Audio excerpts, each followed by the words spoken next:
Bapak dan Ibu serta saudara-saudari yang terkasih di dalam Tuhan, pada hari ini kita akan merenungkan tema yaitu kalahkan ego, siap bertumbuh. Sebelum kita memulai, mari kita berdoa. Terpujilah Tuhan yang kembali memberikan kami hari yang baru. Terpujilah Tuhan yang memberikan kami kesempatan untuk boleh mendengarkan firman Tuhan. Terpujilah Tuhan yang menjadi sumber kekuatan dan senantiasa membimbing kami. Pada saat ini kami memohon pertolongan Roh Kudus untuk mengajar kami tentang kerendahan hati. Inilah doa permohonan kami. Di dalam nama Tuhan Yesus kami berdoa. Amin. Dasar firman Tuhan dalam renungan ini terambil dari Yohanes pasal yang ke-8 ayat yang ke-29 berbunyi demikian. Dan Ia yang telah mengutus aku, Ia menyertai aku. Ia tidak membiarkan aku sendiri, sebab aku senantiasa berbuat apa yang berkenan kepadanya. Saya teringat ketika pada awal saya menjadi seorang dosen, saya pernah melakukan satu kesalahan, yaitu mengajarkan suatu rumus di bidang keuangan dan saya keliru mengajarkannya. Pada saat itu saya bingung apa yang harus saya lakukan. Satu sisi saya pasti malu karena saya mengajarkan sesuatu yang salah dan tentunya gengsi kalau saya mengakuinya. Dan bagaimana dengan harga diri saya di hadapan mahasiswa saya. Tetapi di sisi lain, puji Tuhan, Roh Kudus memimpin dalam hati saya untuk mengakui kesalahan. Saya ingat waktu itu saya langsung membuat materi perbaikan dari penjelasan rumus yang salah. Dan saya sungguh-sungguh memastikan bahwa yang saya jelaskan nanti sudah benar.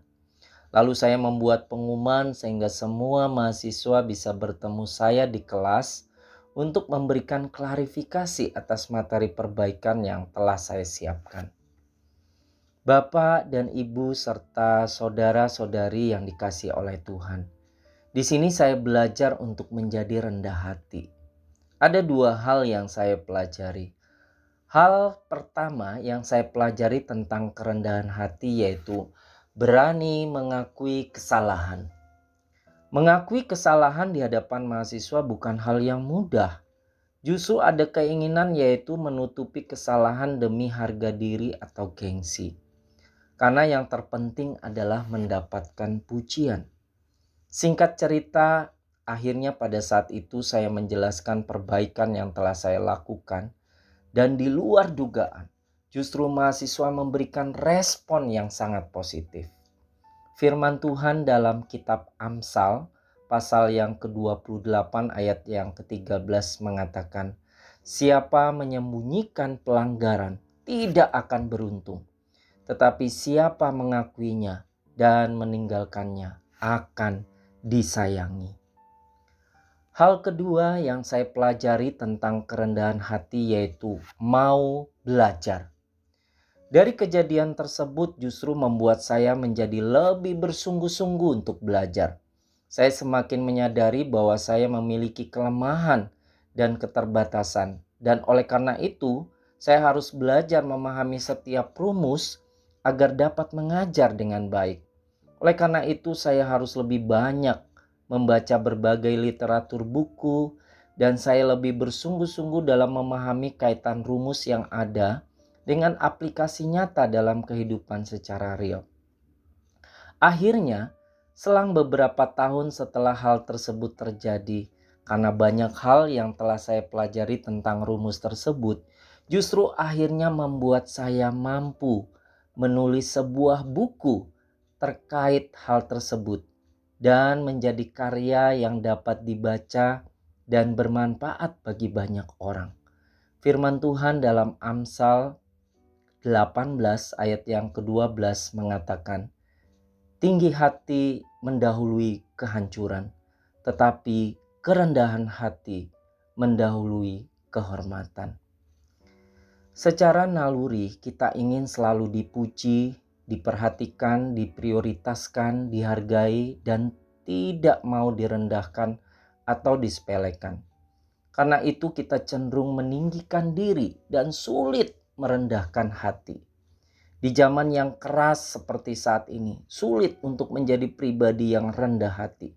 Karena kebanyakan orang berpikir bahwa kerendahan hati itu identik dengan kelemahan, di mana pamor atau gengsi akan turun.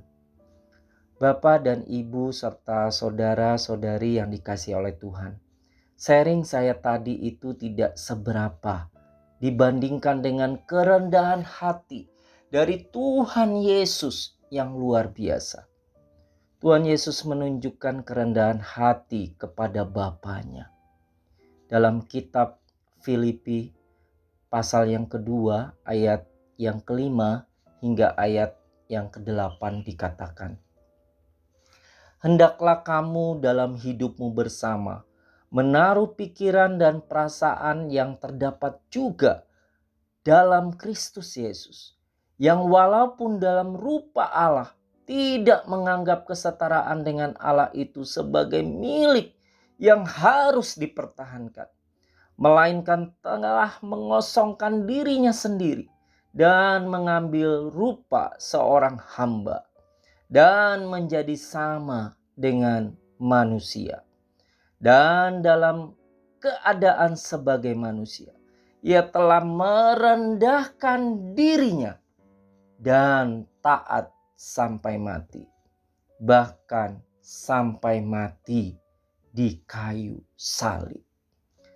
Ayat ini menunjukkan bagaimana Tuhan Yesus rela meninggalkan kemuliaannya, mengambil rupa seorang hamba, dan taat sampai mati di kayu salib.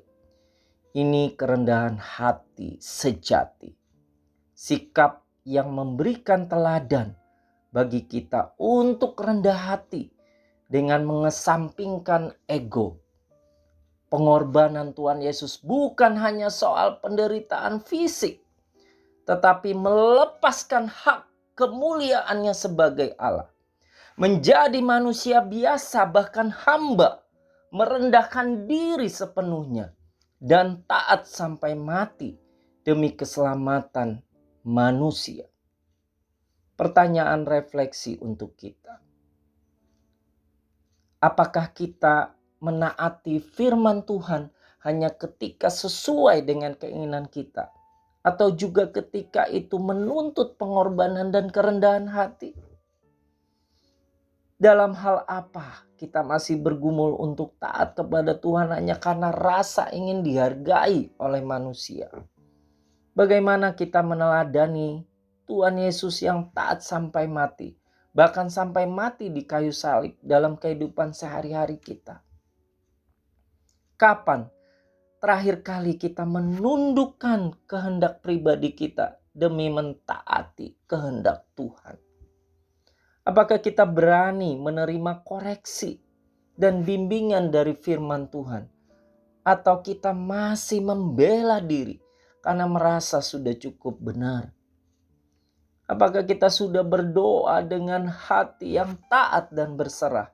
Atau hanya meminta Tuhan melakukan apa yang kita inginkan? Dalam hubungan kita dengan orang lain, apakah kita menunjukkan ketaatan kepada Tuhan dengan cara bersikap rendah hati, mengampuni, melayani? Maka dari itu, marilah kita hidup dalam kerendahan hati. Karena Tuhan Yesus sendiri sudah memberikan teladan bagi kita. Terpujilah nama Tuhan. Amin. Mari kita berdoa. Tuhan Yesus, ajar kami untuk menjadi pribadi yang rendah hati dan meneladani Engkau dalam hidup kami. Terpujilah Tuhan. Amin.